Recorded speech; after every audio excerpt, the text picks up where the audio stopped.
আসসালামু আলাইকুম। আমার প্রিয় বন্ধুরা সবাই কেমন আছেন? দোয়া করি যে যেখানেই আছেন না কেন অনেক ভালো থাকেন। আজকে খুবই মজাদার একটা পিঠার রেসিপি আপনাদের সাথে শেয়ার করতে চলে এলাম। যেহেতু এখন বৃষ্টি হচ্ছে আর বৃষ্টিতে তো পিঠাপুলির স্বাদ অনেক গুণ বেড়ে যায়, তো সেজন্যই আজকে মজাদার হৃদয়হরণ পিঠার রেসিপিটা আপনাদের সাথে শেয়ার করব। আর পিঠাটা বানিয়েছে আমার মামি হলো যশোর নড়াইলের মেয়ে।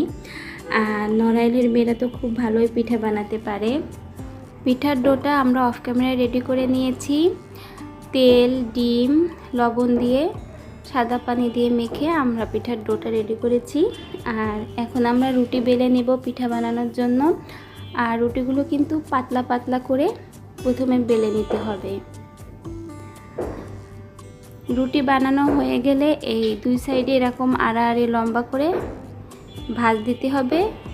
এভাবে পুরোটা রুটি দুই সাইড ভাঁজ করে নিতে হবে। আর আমাদের এখানে এই পিঠাটার নাম কিন্তু হৃদয়হরণ পিঠা বলে।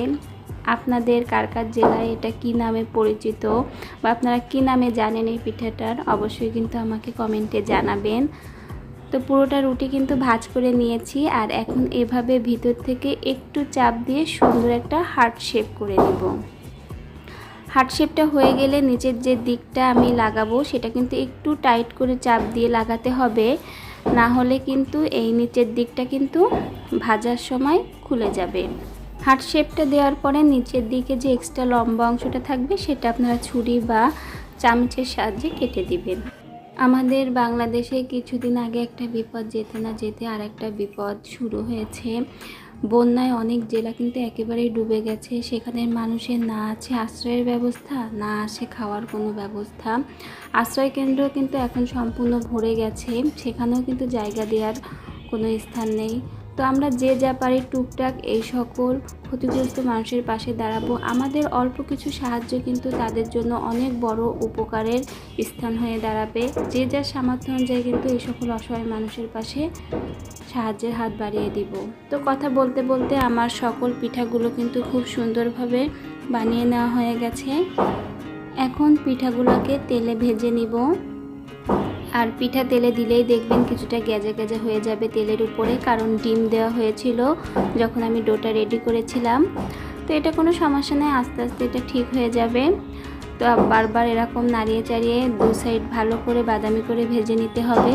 দেখুন কতটা সুন্দরভাবে ভাজা হয়েছে। এভাবে উল্টিয়ে পাল্টিয়ে ভালো করে ভেজে এরকম একটা চাকনায় উঠিয়ে তেলটা ছেড়ে দিতে হবে। ভাজার পরে দেখুন কালারটা কতটা সুন্দর এসেছে। এভাবে সমস্ত পিঠাগুলো ভেজে এখন ঠান্ডা করে নিতে হবে। গরম পিঠা দেওয়া যাবে না, একটু ঠান্ডা করে নিতে হবে। আর এদিকে কিন্তু আমি বড় একটা পাতিলে দুধ আর গুড় সাথে হালকা একটু লবণ দিয়েছি, যেহেতু মিষ্টি খাবারে কিন্তু লবণটা দিতেই হবে, না হলে কিন্তু মিষ্টির যে স্বাদটা প্রপারলি আসবে না। ভালো করে জাল করে নিয়েছি। আর এখন এই ফুটন্ত দুধের ভিতরে যে ভেজে রাখা পিঠাগুলো ছিল একে একে দিয়ে আবারও 2-3 উতাল দিয়ে নিব।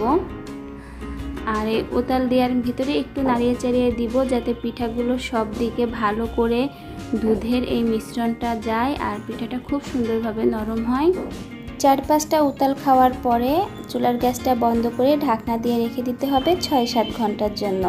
এ সময় আর ঢাকনাটা খুলবেন না, গরম ভাবটা খুব ভালোভাবে ভেতরে গিয়ে পিঠার ভিতরে রসটা পরিপূর্ণভাবে ঢুকে যাবে। সার্ভ করে নিয়েছি আমি 6-7 ঘন্টা পরে খুলেছিলাম।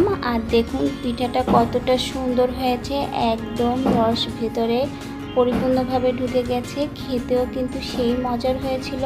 কেমন লাগলো আপনাদের কাছে আমার আজকের এই হৃদয়হরণ পিঠার রেসিপি অবশ্যই আমাকে কমেন্টে জানাবেন। ভালো লেগে থাকলে আর আপনি যদি লাইক করতে ভুলে যান তাহলে অবশ্যই একটা লাইক করে দিবেন। আমার চ্যানেলে আপনি নতুন হলে সাবস্ক্রাইব করে পাশে বন্ধু হয়ে থেকে যেতে পারেন এরকম নিত্য নতুন রেসিপি দেখতে। আজকের ভিডিওটা এখানেই শেষ করছি। এতটা সময় নিয়ে ভিডিও দেখার জন্য সকলকে অসংখ্য ধন্যবাদ।